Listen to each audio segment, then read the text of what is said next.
Hey everybody, it's Shelley Tugas. I'm here with chapter 6 of my novel Finders Keepers. The challenging thing about reading this book out loud is that Krista and Alex engage in these like little play episodes where they take on these different characters, and it's a little challenging maybe to make out what's going on. But Krista and Alex have just gone into Mr. Edmund Clark's basement, where they're going to have a little adventure and then stumble on a very big find. So here we go with chapter 6, and it's called Zanimals and the Pipe. So Krista and Alex are now Chase Trugood and Buck Punch, and the adventure is escaping an underground pit after being captured by Al Capone. The place is a secret underground pit, which is actually Mr. Edmund Clark's basement. And the characters are Chase Trugood and Buck Punch, and their wardrobe and props are what is exactly in the basement: a ladder, a wash tub, a hammer, flashlights, and rope. Chase Trugood and Buck Punch have survived many adventures, but being held hostage by Al Capone in an underground pit might be their last. As the team chased Capone and his crooks, the tables turned and Capone and his crooks captured Chase and Buck. The bad guys threw them into an underground pit that nobody would ever find. Chase pounded on the walls. "Nothing's hollow. This pit's surrounded by rock." Buck was very nervous. "We ain't got much battery power in these flashlights. When they go out, it'll be pure black." Chase finished his sentence. "We'll be blind and nobody will ever find us." Buck said, "Maybe the police will look here when we're reported missing. I have to get back to my team of detectives in Arizona. I have to." Chase said the police won't help. They're working with Capone. The pit was full of junk. Attached to the wall was a dirty old wash tub with a faucet, so at least they wouldn't die from thirst. Old boxes and stuff covered the floor, and a workbench displayed the ugliest taxidermied animals in the history of taxidermy: 2 raccoons, 2 squirrels, a fox, and a bobcat, all misshapen and put in weird poses. The raccoon's legs were turned the wrong way, and one of the squirrels held the shape of a ballet dancer standing on one foot, its other leg pointing straight to the side. Suddenly, the furry creatures came to life. Zombie animals, aka Zanimals. The Zanimals inched toward them, growling and hissing. "What?" Buck asked when he noticed Chase's face. Chase pointed and yelled, "The stuffed animals are coming to life! Look! Zanimals!" Buck waved his flashlight, which revealed even more deadly Zanimals. He said, "They have poisoned teeth like the Arizona Zanimals, which are the world's most dangerous Zanimals." Chase said. "The Arizona Zanimals were recently replaced by the Wisconsin Zanimals as the most dangerous. But I don't have time to explain it to you, Buck. I can see the venom dripping from their mouths." Buck pulled a ladder from the junk, steadied it on the floor, and pointed at the ceiling. "We might have an escape route." The ceiling was made of wood, not stone, but it had these thin orange pipes among the boards. "I've got the hammer," Chase said. "We'll break the wood and we'll squeeze between those pipes. Hurry!" Chase and Buck took careful steps up the ladder so they wouldn't fall to the floor and become food for the coming-to-life animals. The eyeless raccoon ran into a wall, but the bobcat, he was getting close. "You stay on this step and kick him away," Chase said. "I'm climbing to the top even though there's a sticker on this ladder that says, 'Do not stand on the top step.'" Chase pulled a hammer from her back pocket. "Hurry, Chase. What, Buck? What is it?" "I got bit in my ankle while I was kicking those animals." "Hold on. I'll pound our way out of here and we'll race to town and we'll get you the anti-venom." The ladder shuddered with both of their weight. Chase had one last step to climb before she was on the very top. "Keep the ladder steady."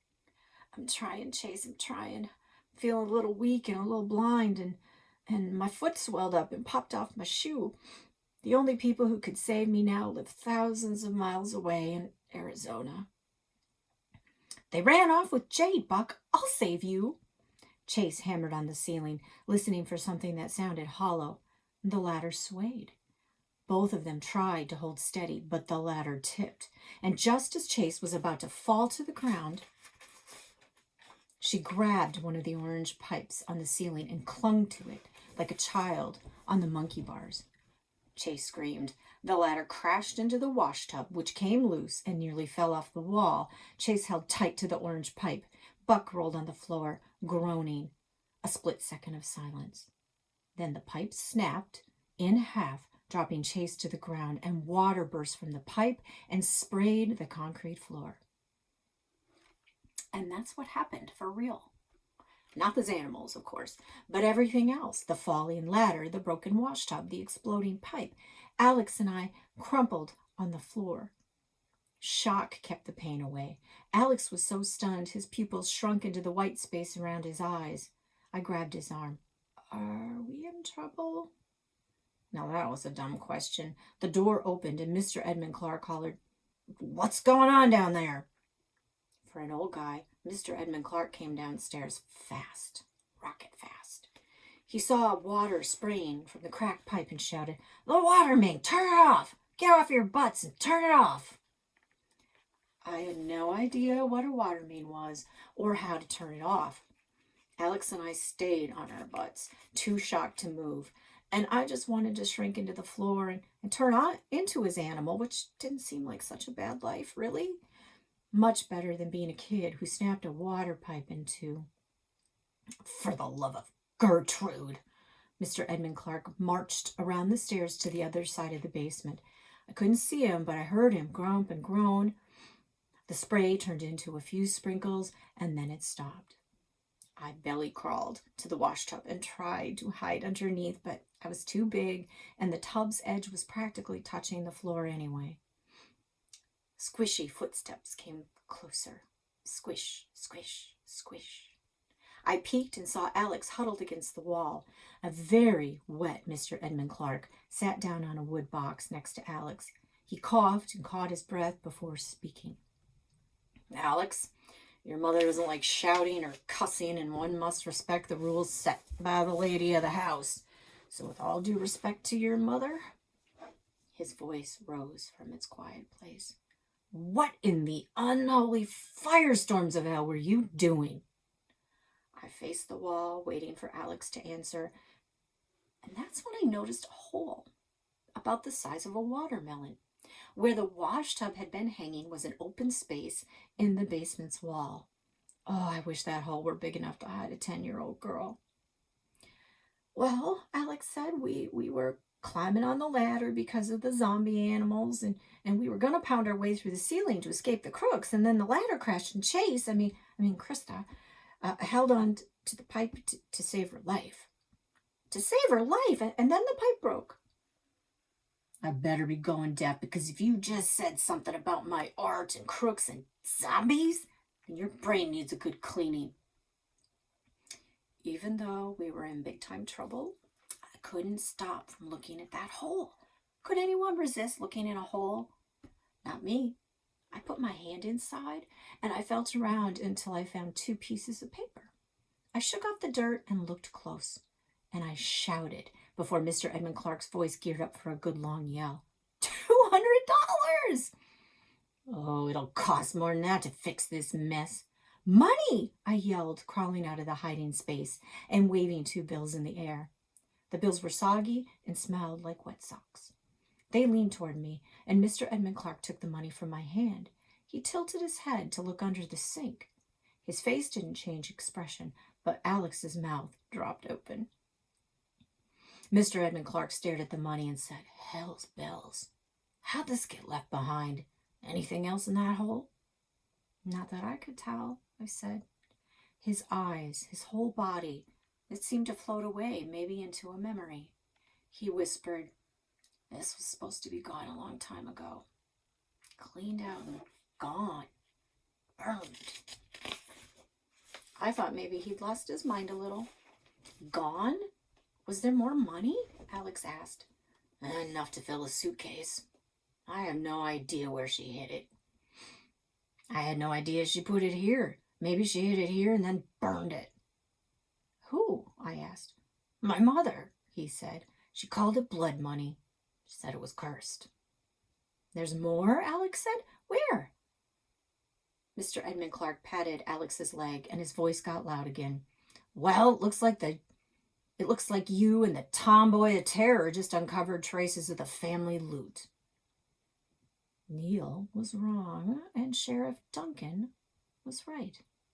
The Clarks had gangster money, a suitcase full of it. And if my neighbors had enough money to fill a suitcase, then maybe there was enough to save a cabin. Alex and I rocked on the front porch swing after the storm. We hoped his grandpa would sit and tell us all about the Clark family loot, but he made us sit on the swing, the porch swing, so we couldn't destroy the house. Then he got on the phone, calling a buddy to bring tools and help fix the pipe. So we swung and waited and talked about the money. Where'd they get it? Was it from bootlegging? How much money would fit in a suitcase anyway? And why'd Alex's great-grandmother hide money in a wall if she wanted to burn it? It was a mystery. Alex, I said, why'd your great-grandmother put money in a wall instead of a bank? Well, it was the olden days, he said. They probably didn't have banks. Banks invented money, Alex. That's why people say money doesn't grow on trees, because it was invented by banks. Oh, yeah, I knew that. Just forgot. He picked at the rubber peeling from the bottom of his shoe. Guess my family had too much money and the bank didn't have enough space. That about burned me up. Too much money. Nobody said those words in my house, just words about bills, car bills and credit card bills and house bills. And my parents talked all the time about the school's bills. The school had no money, just bills so big they had to budget cut my dad. What if they budget cut my mom too? What if we lost our cabin and our cars and our house? I hated bills. A car turned into the driveway and pulled up to the house. This old guy got out. He didn't have hair on his head, but his face was covered with gray whiskers. He smiled at us, but it was a creepy smile with crooked teeth. Mr. Edmund Clark stepped onto the porch and said, Walt Miller. At your service, Ed, with tools. Mr. Walt Miller gave a salute and flashed his crooked teeth some more. Took you long enough. I was beginning to think you had to fly to Detroit for those tools. Mr. Walt Miller shook his head. Sheriff Duncan pulled me over because of my brake lights. Guess they went out. That man should be in town protecting businesses instead of wandering county roads, bothering folks who live here.